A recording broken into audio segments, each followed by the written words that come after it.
Good evening, everyone. Hello, welcome. My name is Jacinta Thompson, and I'm the Executive Director and Events and Exhibitions Producer of the Bob Hawke Prime Ministerial Centre. It is my pleasure to welcome you all here to the Hawke Centre and the University of South Australia.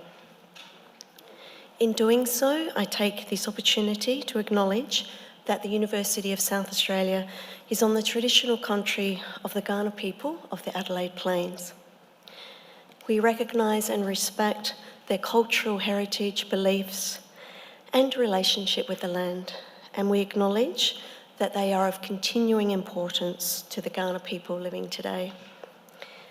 Tonight, Hugh Mackay AO unveils a compelling portrait of the nation through the lens of a lifetime of research and thousands of insightful interviews. Discussing his latest book, The Way We Are, Hugh will be in conversation with journalist Julia Lester, and I warmly welcome both of you. Thank you for coming and joining us, Hugh, and driving all the way from where? Blackwood? Oh, Canberra? I was like, Blackwood.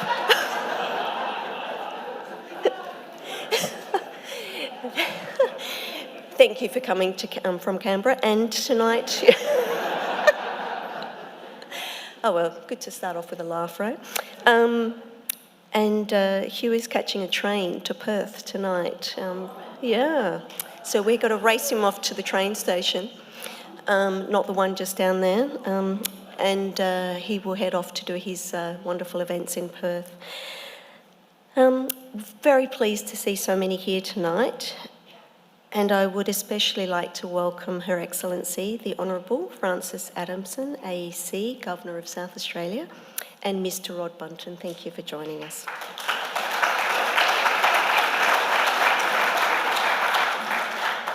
The session tonight is being recorded, and this will be available to view on the Hawke Centre website next week.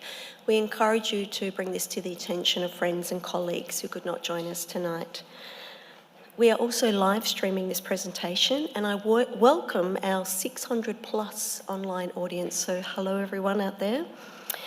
As we are recording, can I please ask that you switch your phones to silent to avoid interruptions.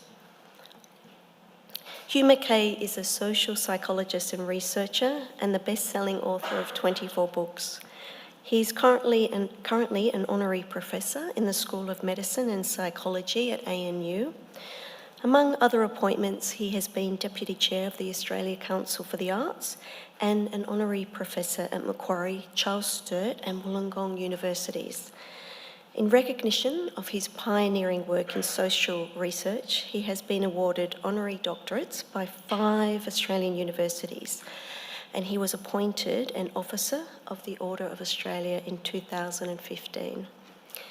Tonight, Hugh will be in conversation with our very good friend of the Hawke Centre, Julia Lester, and so please, a very warm welcome for Hugh and Julia. Thank you.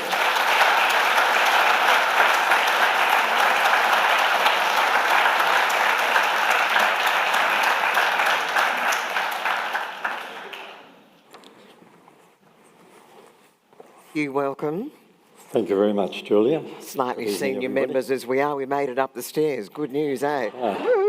I hadn't fully appreciated until tonight that the word Canberra is funny.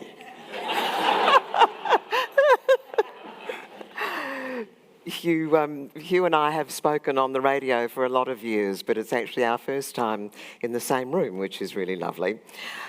I thought, Hugh, when I heard this was your final book of the very many, that we would see a retrospective, if you like, of all of those thousands of interviews and the many, many years that you have spent looking at this country.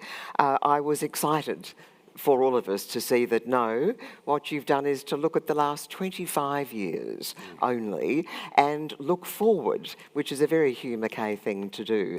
So we're really looking at the last 25 years, the first quarter of this century.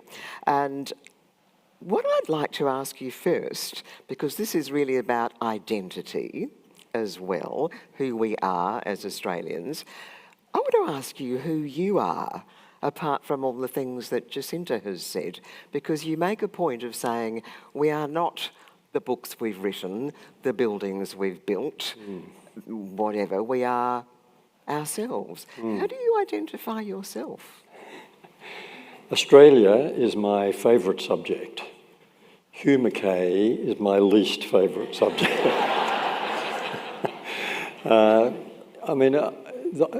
It's an interesting question to me because at the moment, contemporary Australia is going through a period of obsession with personal identity, which I think has become unhealthy. I'm not of course, against people having a clear sense of self based on gender, ethnicity, religion, politics, culture, etc. We all need that.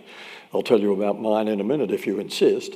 But the sad thing in contemporary Australia is that sense of personal identity seems to be being celebrated, bragged about, emphasised at the expense of what is far more significant about all of us, which is that we share a common humanity. The most important answer that I can give to your question is I'm human, which means I'm one of us. That's the critical thing about us. Now we can talk about how I'm different. Yes, I'm a son, a brother, a father, a grandfather, very recently a great-grandfather. There's a significant piece of information about me. And I sing in a choir, and I trained as a social psychologist, and what else would you like to know? That's a really good start, and I think that's the very point that we're trying to make. Yes. And we'll come back. I don't regard any of those things as the most important thing about me. Yes. And if someone, we're having our current obsession with pronouns, and again, I understand where that's come from. That's part of the gender revolution, which has still got some years to run before we've achieved what we wanted to achieve. But let's beware of overemphasising that at the expense of the deepest thing we need to know about ourselves, whether we're Indigenous, transgender, non-binary, female, male, Christian, Muslim, atheist. We're all are one. Human. We are all one, and that humanity that we share, if we allow that to influence everything we do every day, it will change the way we behave, and it will change the kind of society So here we are 25 years into this century in Australia. How are we doing? It's been a very interesting 25 years, and I think how we're doing, there's one answer which is very positive and one answer which is very negative, and then there are a lot of other answers. The very positive answer to me is that we have achieved the most extraordinary progress towards gender equality. Now, I know there will be a lot of women in this room and a lot of men in this room saying, oh yeah, but we've still got a long way to go.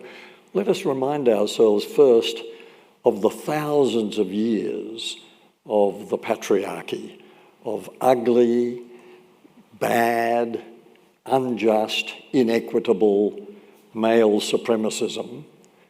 And then let's acknowledge in the last 50 years, there has been a genuine revolution, and we've gone, when I think about Australia when I started work, 1955, my first job in research, it was an unrecognisably different society in terms of gender roles, responsibilities, even the concept of gender.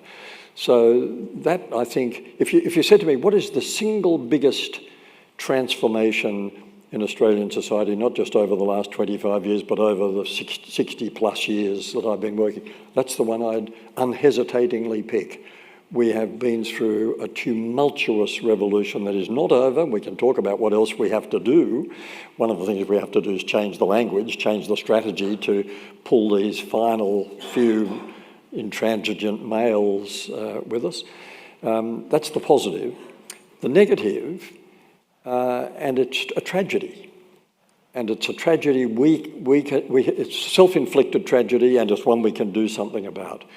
We have become a far more fragmented society. When I said in response to your cheeky question about me, that the most important thing about me, most significant thing about me is I'm human. That's true, and we have been at serious risk of forgetting that under the influence of a series of, well, I list 7, I think, major social trends in the book, which are having the effect of taking us away from our sense of common humanity and promoting the idea of individualism, competitiveness, how I'm unique, different, special, and so on. Things like, can I just quickly run through what some of those factors are? You'll recognise them. Our shrinking households. We are living in a unique period, not just in Australian history, but in human history, where 25% of all Australian households, now it's slightly more, about 27% of all Australian households contain just one person. Unprecedented. Put single and 2-person households together, it's about 53% of all Australian. Now, that doesn't mean everyone who lives alone is socially isolated or experiencing loneliness, etc. But it does mean when we get to that stage, and we're still shrinking. I mean, the fastest growing household type in Australia is the single-person household. When we get to that stage, the risk of social isolation is greatly increased. As it is increased by a very high rate of relationship breakdown, between 35 and 40% of contemporary marriages are ending in divorce.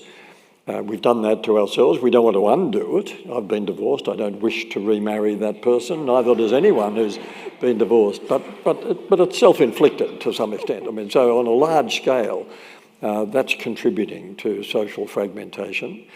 We're more mobile than we've ever been. We're moving house on average once every 6 years. And of course, we're also more mobile in the sense that we have almost universal car ownership. We come and go by car. Most of us live in dormitory suburbs where we wave at the neighbour's car now instead of stopping on the footpath and having a yarn. Many suburbs in outer metropolitan areas of our major cities don't even have footpaths because there's no point. Like Blackwood. I spoke to a young woman recently who lives in a new development on the outskirts of Orange in the central west of New South Wales. She said she's lived in this new house. They're all new houses, New Street. She's lived there for 6 months. They all come and go by car. They've all got electric garage doors. Up goes the door. They drive in, down. She has not yet met her neighbours, and she's lived there for 6 months. So that's another factor. Our falling birth rate is another. Birth rate is the lowest it's been in our history. We're, relative to total population, we're producing the smallest generation of children Australia has ever produced. But Hugh, I've got to say quickly, you're not saying we need more people because we don't, really. I very explicitly say, contrary to the wishes of the Federal Treasurer, I'm not urging people to get the birth rate up. Yeah. We've heard that one before. Next thing we'll be hearing about another baby bonus. But no, that's not the solution. But we just have to acknowledge what this has done. It means that the kind of social lubricant effect that kids have in a local... You move into a new neighbourhood, traditionally the kids got to know other kids and gradually social networks were developed through the kids meeting on the school bus in the playground and so on. Well, that social lubricant is in shorter supply than ever. We're compensating, of course. You're probably aware of the fact that in Australia now there are more pets than people. 26 million of us, 28 or 29, I think, million of them. I mean, that includes goldfish and lizards and other things. But Hugh, just pause on that. It's a very uncomplicated relationship with a pet. Well, isn't it? That's not mostly. Unconditional love, unless it's a cat, is what you get, isn't it? Yes. Oh, yes. And if we're in any doubt about whether all those dogs are child substitutes, just listen to the names they're called. I've got a 4-legged neighbour called Sophie. I recently had one called Nigella, who just moved out. And I recently met a dog called Ian. And I thought that was quite a strange name for a dog. And I mentioned that to somebody. They said, oh, my dog's called Hugh. Maybe that's working, but go and look at the dog park, and there is a bit of socialising goes on. Yes, that helps. So that's another thing. Our busyness is a huge social change. look how fast we all want to run. Look how proud we are of our busyness, as though it's a badge we wear with pride. How are you going, Julia? Busy? As though, surely are you busy or are you dead? That's the switch has got to be on or off. I just said to Hugh, I live in the same suburb I've lived in for a very long time, and it's quite community-ish. Yes. So I see people I know at the supermarket, the fruit shop, the chemist, which is beautiful. Yes. Kids went to school at the local school. Someone who's a lovely person said to me, in the chemist this week, how you doing? What have you been doing? And when I stopped work, I used to say, I've been changing the world, have you noticed? That didn't go down awfully well. So now I tend to say, not much, really. Yeah. And people's eyes glaze over. Yes, yeah. I'm very happy doing not much. Yeah. Well, I heard of a friend actually has a father who's recently retired who, when people say, what are you doing, says, I'm not doing, I'm being, which is not a bad answer. Oh, that's very cosmic, isn't it?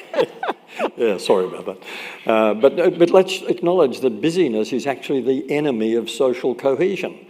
You know, the neighbours are having drinks on Friday night, sorry, too busy. You know, don't disturb Dad, he's busy, as though busyness is the justification for disengagement from social encounters. So just very quickly, one other perhaps social trend to mention, the obvious one, which is our overzealous embrace of information technology at the expense of face-to-face interaction. And maybe we can explore this in more depth because there are so many implications of it. But we are at serious risk of confusing screen-based data transfer with what we're doing now, which is face-to-face. And as you mentioned, we're looking at each other. Eye contact. Eye contact. It turns out, I mean, neuroscientists are telling us something we could have figured out for ourselves, which is for humans to interact, they need eye contact. If you doubt it, just remember what it's like trying to have a conversation with someone who refuses to make eye contact with you. It's a very eloquent message. Well, you can't make eye contact on a screen. You can stare at someone's face on the screen, but you're staring at the screen. And when we don't get sufficient eye contact per day, we are socially deprived. And it's more important, we're going off into many other topics, but it's more important than that. It's not just that we're socially deprived. Our sense of morality, our sense of shared values depends upon our constant interactions with each other. Morality is a relational concept. Could you talk more to that? I was going to come to it later, but let's do it now.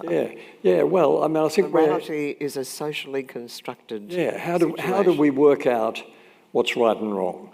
We're taught it by parents and teachers and so on, but mainly we learn it through the experience of negotiating those tricky pathways through personal relationships.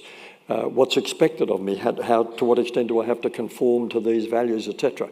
Morality, the moral compass for each of us is figured out in a social context. How could it be otherwise? Morality is only about how we treat other people. That's what it's about.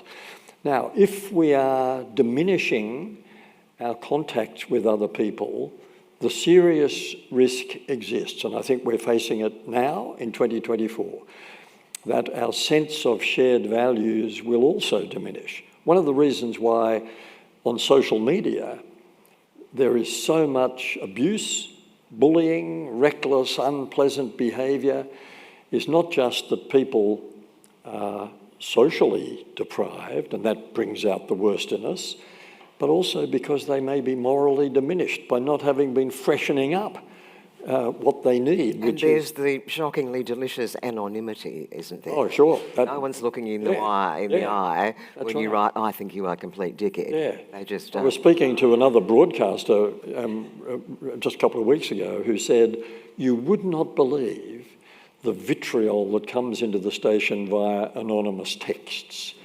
And he said, none of those people would ever say that stuff to us face to face, but they're prepared to say all this stuff in text. So anyway, we won't go on about that now, but put all that together, plus a number of other things like the absurd increase in high-rise living, which emphasises privacy and security, etc., not a natural way for people in our culture to live. stop high-rise development, medium density perfect, low density not so good, medium density better.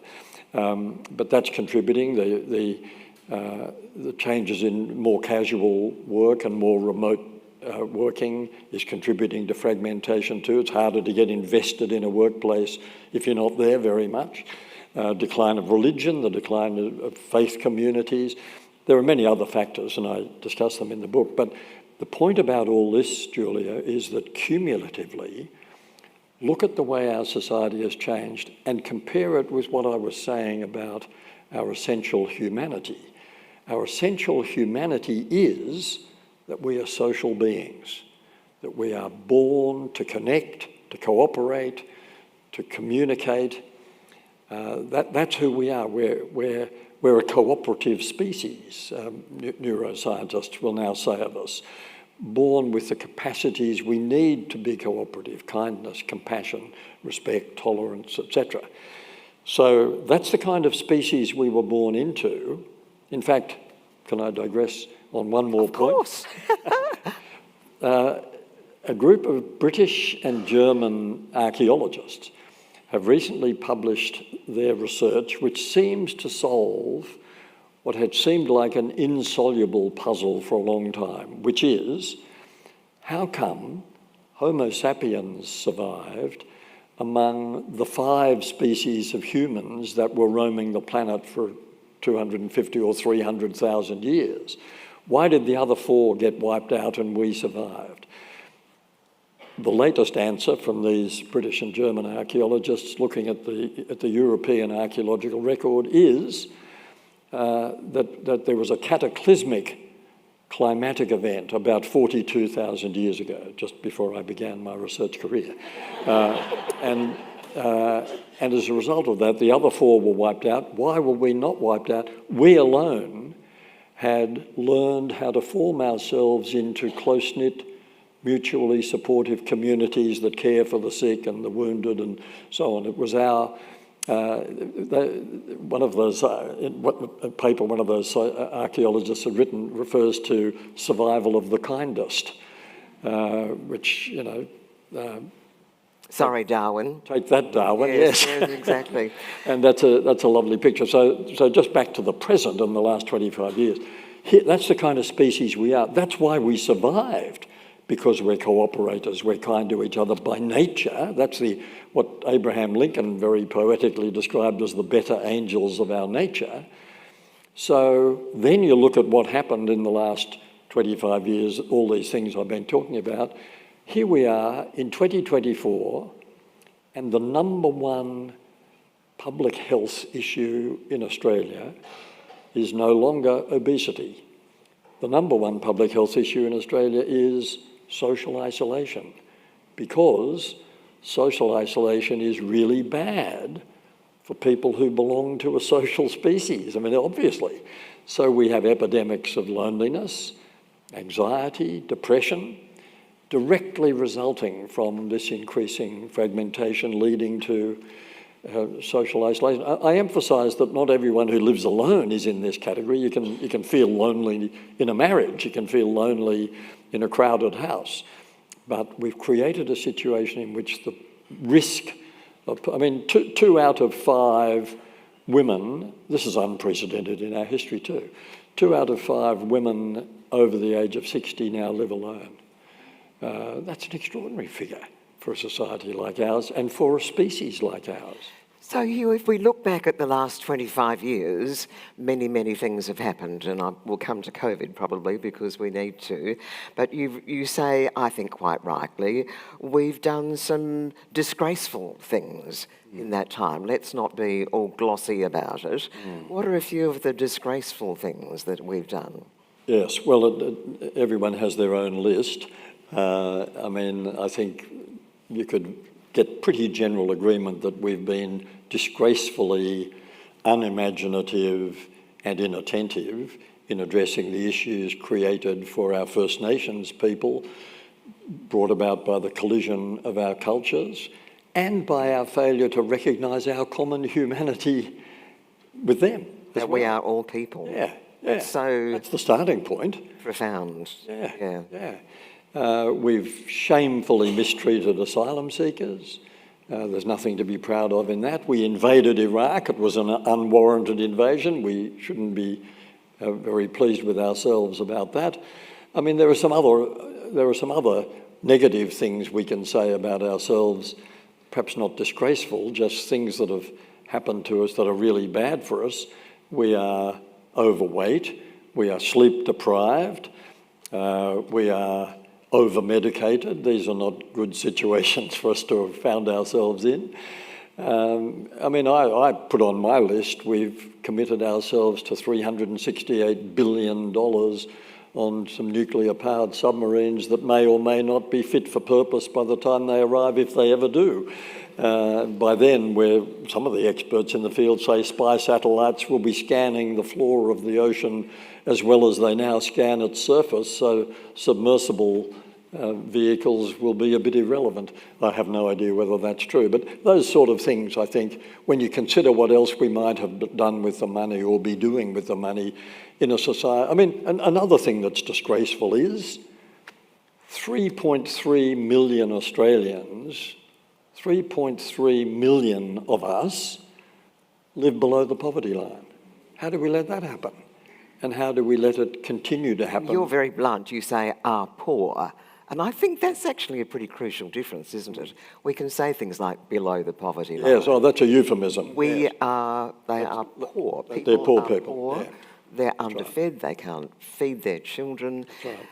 I think we're a bit ashamed of it, and so we don't want to talk about it. Is that what it is? Yeah, well, I mean, and of course, the escape hatch for people who don't want to talk about poverty in Australia is to say there's no such thing as poverty in Australia. You can't say you're poor in a society like ours. Well, I'm sorry, you can. I mean, obviously poverty is relevant. It means something different between Rwanda and Spain and Mexico and Australia and so on.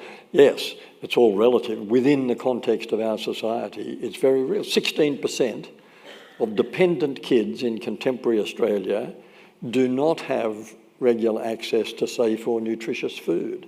I find that a really sad statistic. And even sadder that we're not kind of riled up about it. We're not insisting that something be done. You describe at one stage homelessness and the housing crisis and poverty as relatively easy to fix. Yeah. Please explain, as someone else once said. By some measures, Australia is the most prosperous country in the world. That's a very controversial statement, but certainly some economists will say that. What that means is we could look around the world at what some other countries have done and say, oh, well, maybe we could do that. Finland doesn't have homelessness. Why don't they have homeless? Oh, because if you haven't got a home, they give you one. And then they address the problems that might have led to your homelessness. Here, we think you've got to address the problems first until someone deserves. You've got to get a job, actually. Yeah. You know, pull yourself up by the bootstraps. We stuck there still? Pull yourself up by your whatever they were. Yes. Not jock straps, no. Bootstraps. Bootstraps, thank you. But let's be non-gender specific. How often do we hear, I work really hard, that's why I've got where I've got? Oh.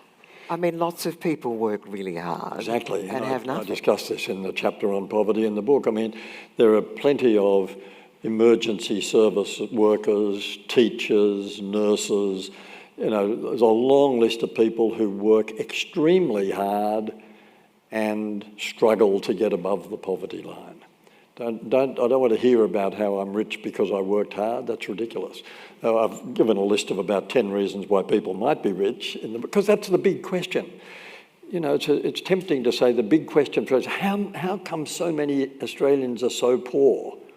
Well, the better starting point for this conversation is, how come so many Australians are so rich? How come? What is the answer? How come there's been such an explosion? What is the answer to that question? We've decided as a society that we are going to reward certain kinds of behaviour, certain kinds of investment.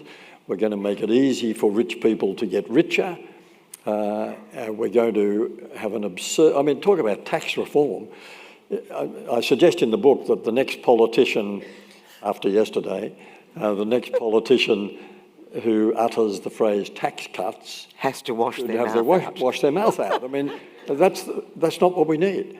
What we need is a radical approach to taxation reform that says, okay, I've quoted the figure and I can't remember exactly, but something like 90% of the increase in wealth that has occurred in the last 20 years has gone to the top 10% of households.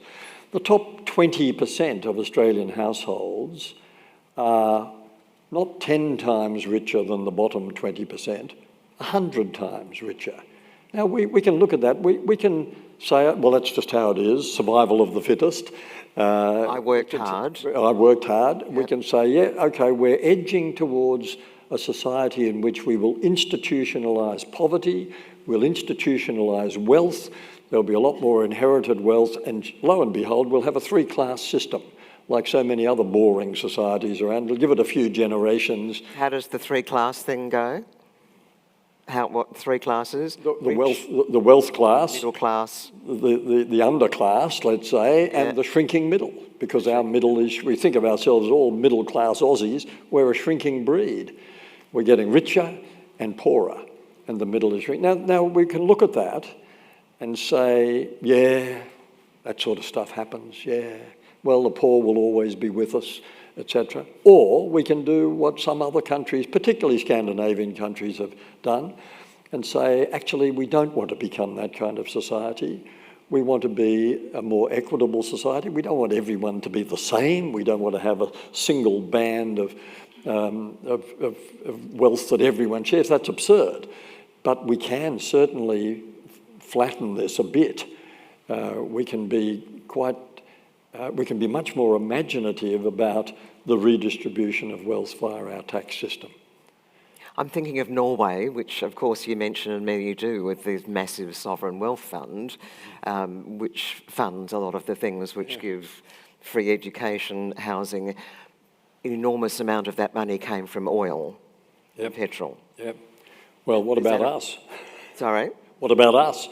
Look at where a lot of our wealth has come from. Oh, absolutely. But Scandinavia chose to use it as a sovereign for a wealth fund, for housing, for education. Yeah. How are they going to be able to keep that up, I wonder? Yes, I have no idea. They say they will divest from fossil fuels. One wonders.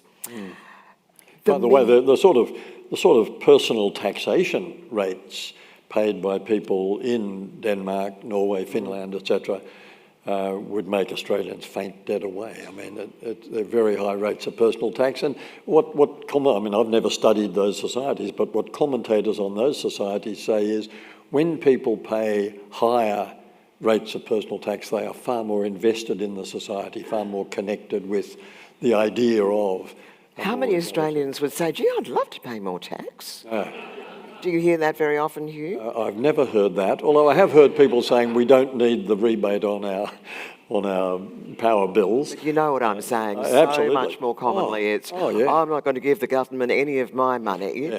To which I cleverly say, do you drive on roads? Yes. You know. Yes, would you like to go to hospital if you get sick? Yes, but that's a really common thing to say, isn't it?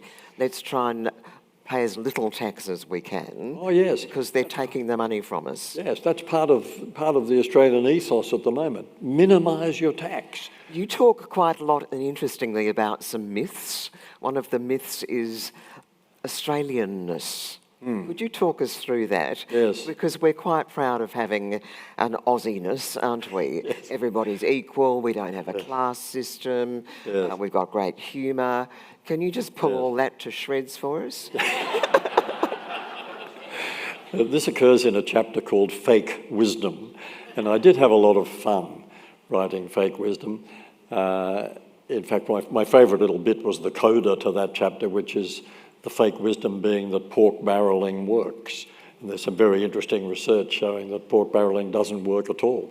The famous sports rorts pork barrelling thing was studied by a couple of people who published a report on it showing it had zero impact on voting patterns in the electorates that got the... So this is when you say, I'm about to ask you to vote for me, I'll give you free railway stations, free supermarkets, Yes, free this, we'll upgrade free that, the sports ground, sports etc. and shooting Yes. stations, Yes. and people don't vote for you either way.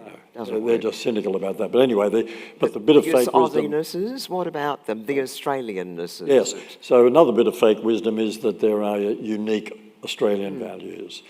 And I think this is very dangerous, this idea of Australian exceptionalism, as though we've got some particular values. People, I start that chapter by harking back to the Beaconsfield mine disaster in Tasmania, where you remember a couple of miners were trapped for a very long time, and the world's media got interested, and Bill Shorten became famous, and so on. And they were eventually rescued. And so many commentators at that time were saying, you know, this is Australian values on display, as though if they'd been Canadians or Russians or Japanese, they would have said, oh, there's a couple of blokes down there, don't worry about it. Let them die. They'll find their way out, no doubt. Ridiculous. All of the things that we regard as our finest, noblest values, we share with liberal democracies around the world. You know, people talk about Australian spirituality. Well, when you look at the features of our spirituality expressed in religious or non-religious context, it's the same as everyone else. It's the same as First Nations spirituality. It's the same as spirituality in any other culture. And I think we do ourselves a terrible disservice. Of course, there are Australian idioms for expressing what are effectively universal democratic values, and let's celebrate our idioms, but let's not fool ourselves that we've got some... I remember a former politician talking about things that were un-Australian. Well, you'd have to be pretty confident to be talking about what's un-Australian, because we behave well and we behave badly, and part of this thing about Australian values, you know, we've got the best medical system in the world. No, we haven't. We've got the bravest soldiers in the world. No, we haven't. You know, all these things we want to say about ourselves that just aren't true. You say, in fact, that America's got one of the best systems in the world, medical, as long as you can afford it. Only you can afford it, yes. Which is a little bit of a not best, isn't it, really? But the Netherlands is probably better than ours. I mean, you know, it's a brilliant medical system, but to say it's the best in the world, or we've got this unique brand of Aussie humour. Well, there is some unique Aussie humour. My favourite Australian joke, which I repeat in the book, is about the cattle station owner in Cape York Peninsula, visited by a Texan rancher who's bragging about the size of his ranch. And he says, you know, I can saddle up my horse on the eastern boundary, and I can ride west all day and camp overnight and continue riding west all the next day, and I still haven't got to the western boundary. And the Aussie says, yeah, we used to have a horse like that, but we shot the bastard. Now, I thought for a long time, that's a unique Australian joke. But actually, the Belgians have exactly the same joke, except it's about slow trains, not slow horses. So even our unique... A person in their 30s said to me a year or so ago, does everyone have a right to an opinion? That's a very current one, isn't it? I thought that's such a great question, because we're very opinionated. We have social media, of course, which is just a great vehicle for being very opinionated. It's as though we have to have an opinion. My answer, I'm thinking about it, was we have a right to an opinion. We don't have a right to expect that people will listen to our opinion or respect our opinion unless it's backed up with some information. But do we all have a right to an opinion? Well, what do you reckon, Taylor Swift or Beyonce? Come on. I think it's very binary, and I don't accept your question. Well, we talk about the age of information. And what I'm saying in the book is it's not really the age of information, it's really the age of opinion. And we've fallen for this having an opinion about everything, whether you're really qualified to have that opinion or not, simply because there's such an overload of information. We can no longer process it and interpret it thoughtfully as we once might have. There's too much coming at us all the time. So the solution is have an opinion about everything and express that opinion with great confidence. And that leads to everyone is entitled to their opinion, and everyone's opinion is as valid as everyone else's. What I think is just as important as what you think, even though you might be an expert in the field. I've found on the internet justification for my opinion, because you can find justification for anything. I think this is very dangerous. Another commentator, a British commentator that I've quoted in the book, says it's actually the age of feedback. And that's very similar. You know, we're being asked for feedback on everything. You go to the post office and pick up a parcel, and then you get a text. You know, how was rate the service at the post office? You know, so this is leading us to make instant judgments. You know, I love it, I hate it, 4 stars, give it 50%, don't get it, brilliant.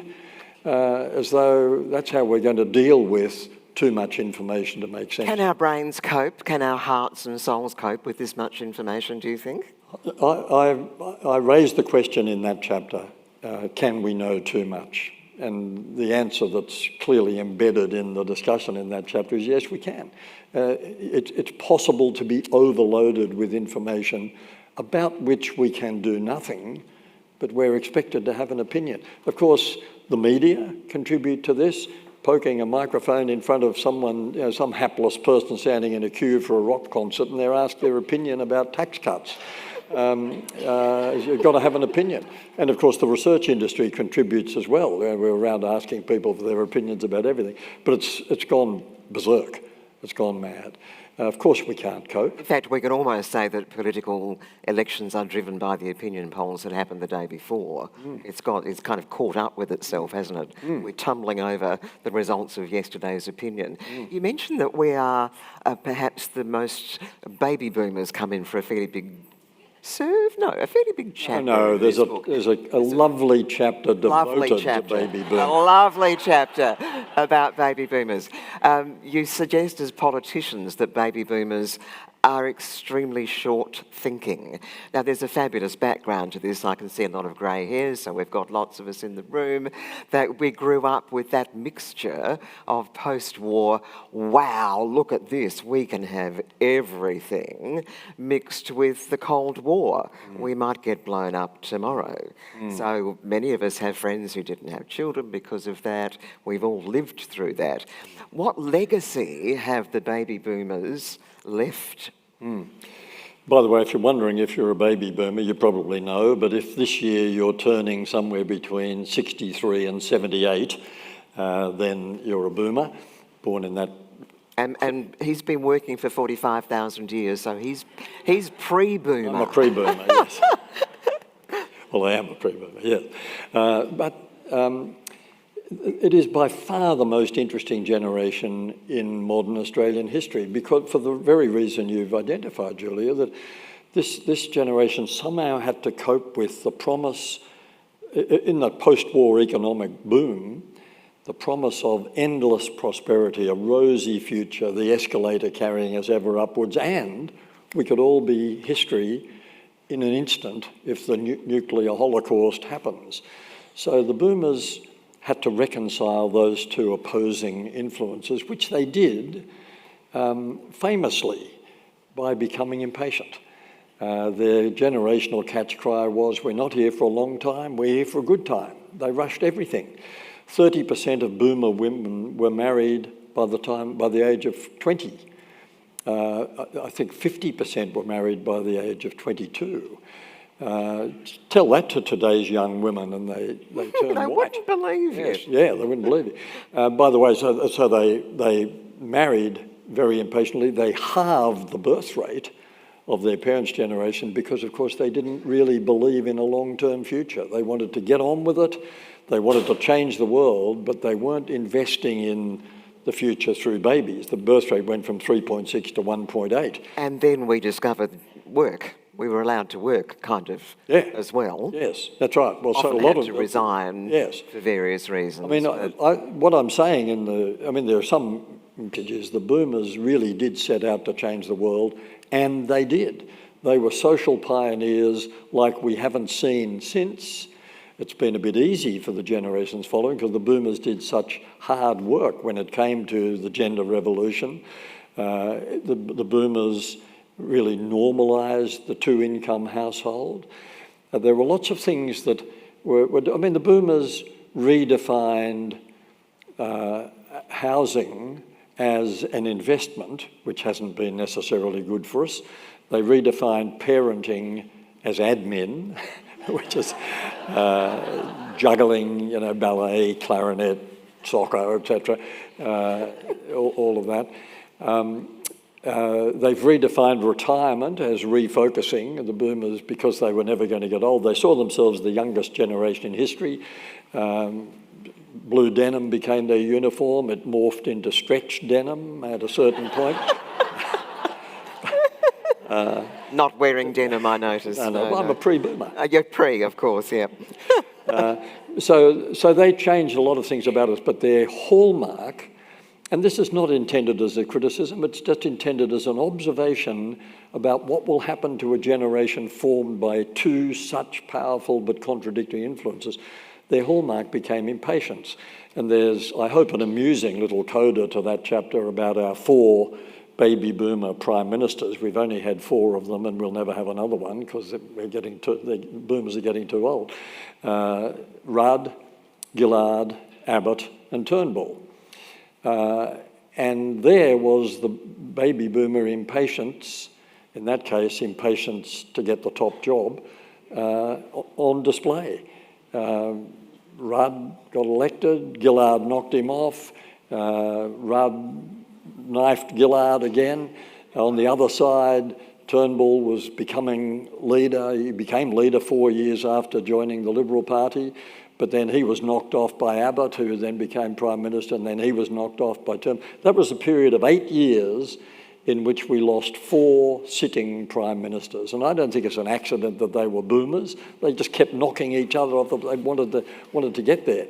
It was the period, you may recall, when paramedics could no longer ask a person who'd been knocked on the head to test their cognitive capacity, who is the Prime Minister? Because no one could be sure. Has there been a change? Why are you asking me? It's like those of us of this generation, Hugh, who stand at traffic lights trying to count back in 8s for when we get to the test that says, OK, count back in 8s. But I mean, I do say, in spite of having a little bit of a laugh at the expense of boomers, I do certainly say that we owe them this tremendous debt for the pioneering work. And they showed us how to rebel. They showed us that if you want something badly enough, you can get it. And of course, they had the advantage of numbers. They were a huge generation relative to total population. God. I want to talk about God. Because we all know, I think, that fewer and fewer people in Australia are going to church. We will say that they are churchgoers, religious people. The figures, we all know what they are. Do you believe in God? Yes, I believe in a particular interpretation of that word. I don't believe in an external superior being. I don't believe in some cosmic force that controls the weather or who you'll fall in love with or who'll die of cancer. But I do believe that the noblest aspect of humanity is love. And I do believe in the spirit of love as being, in metaphorical language, the divine spark within us.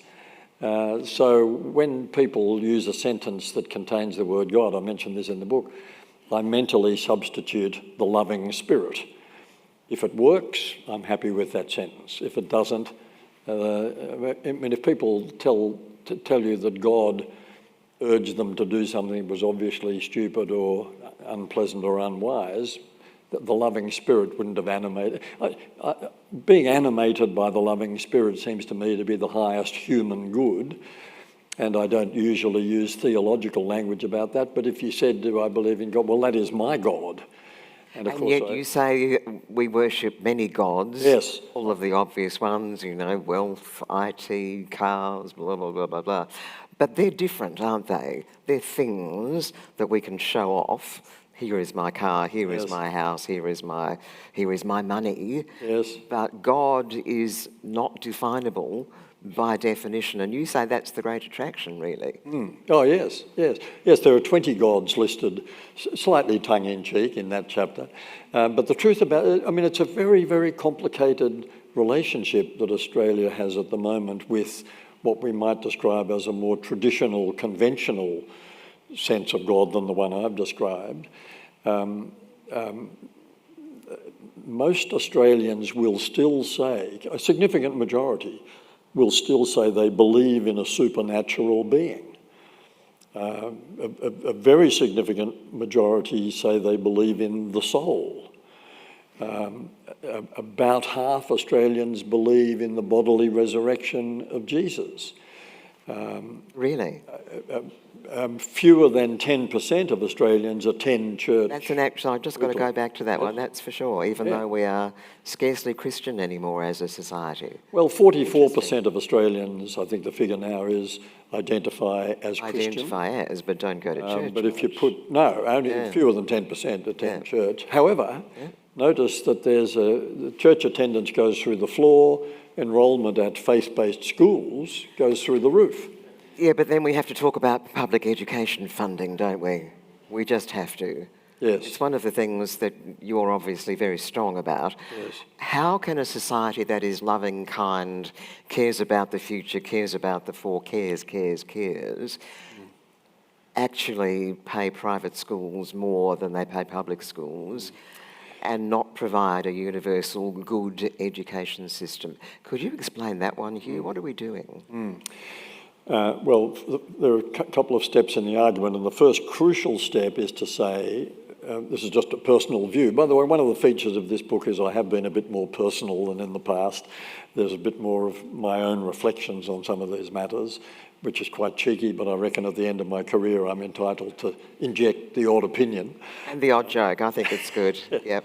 But the starting point for this is that anybody who wants to start a school is entitled to start one, as long as they meet the requirements of the state education departments.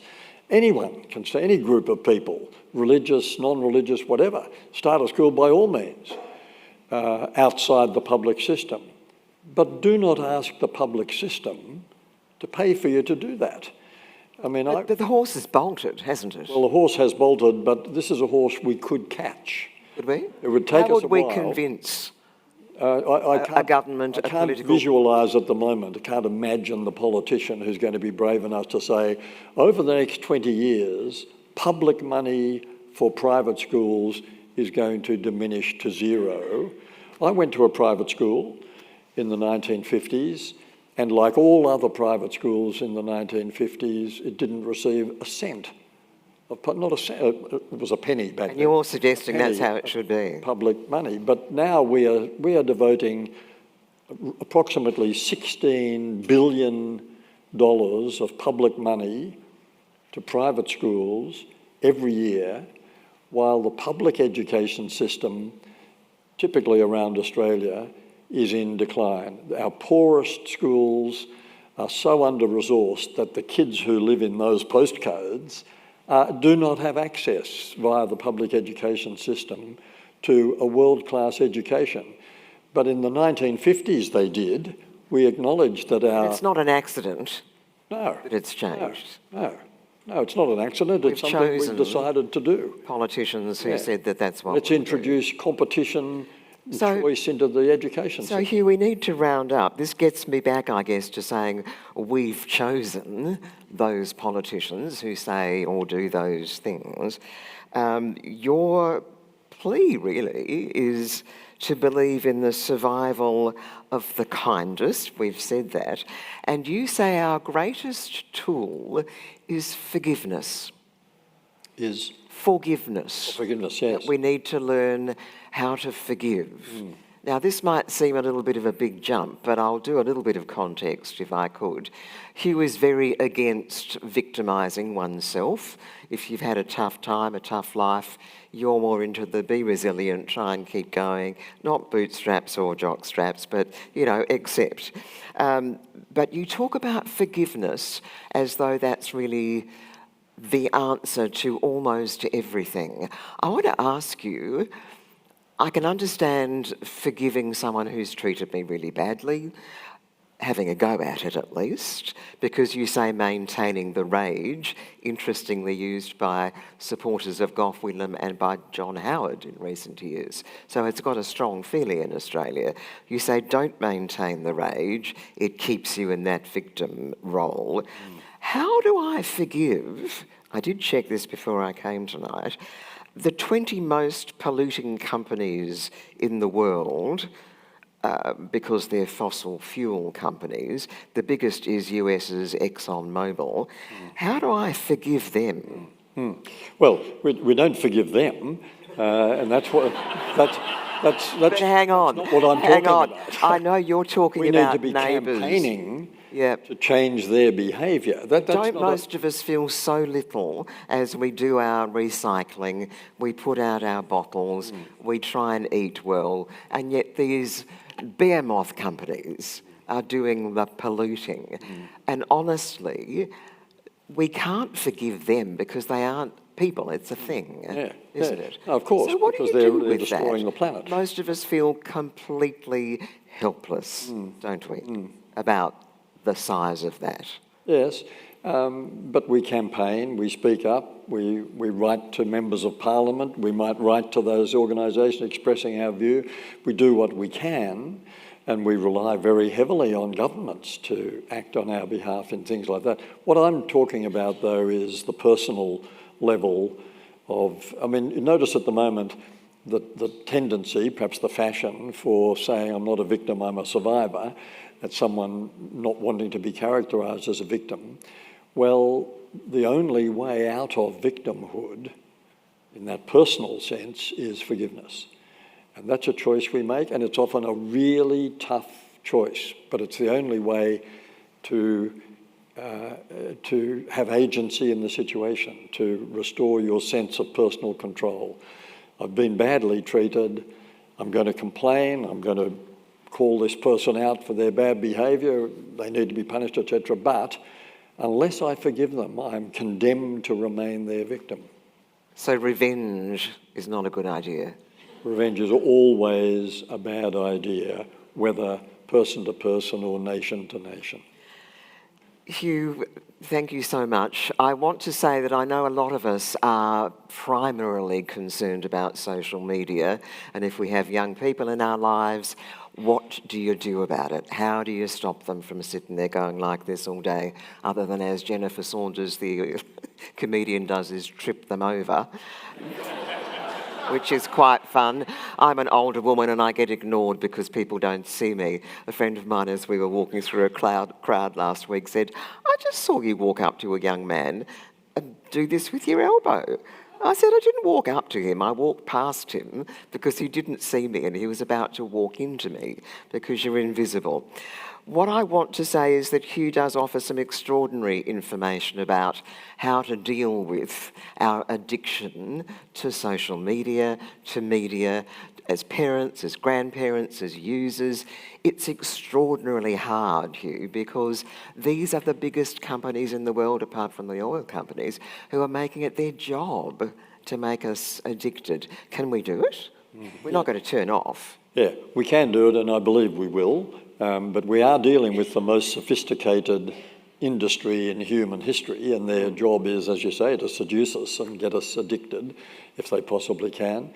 But there are ways out, and I talk about them in the book, and it's not going to happen overnight. But here's South Australia on the brink of legislation to limit the use of access to social media for under 14s.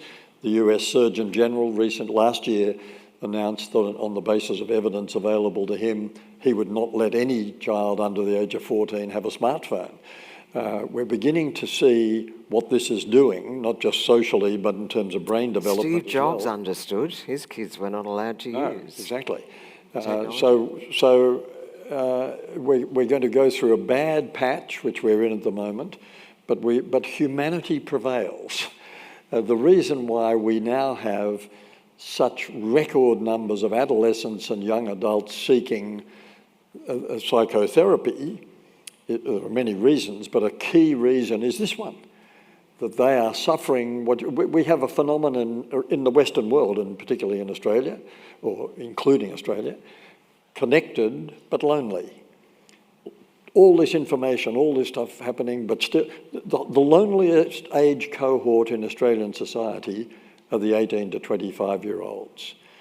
5,000 friends online. Yeah, and 38% of them say, I feel lonely. Now, the fact that they know they're lonely, the fact that they're seeking therapeutic help means we're beginning to get it. I won't live long enough to see the end of this phase of our social development, but it will happen. We will come to realise that this is damaging socially and in terms of the individual's mental health. Hugh Mackay, the way we are. Thank you so much. Thank you, Julia.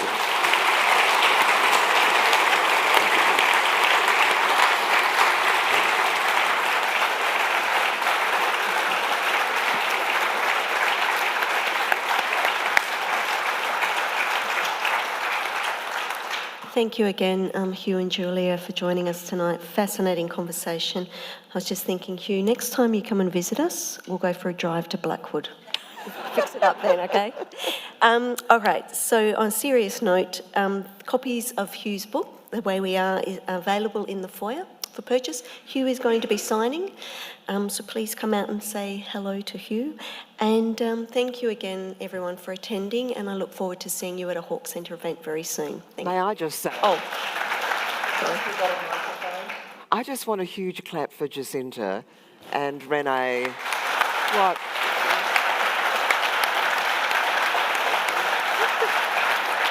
Great to see you. Great to see you again.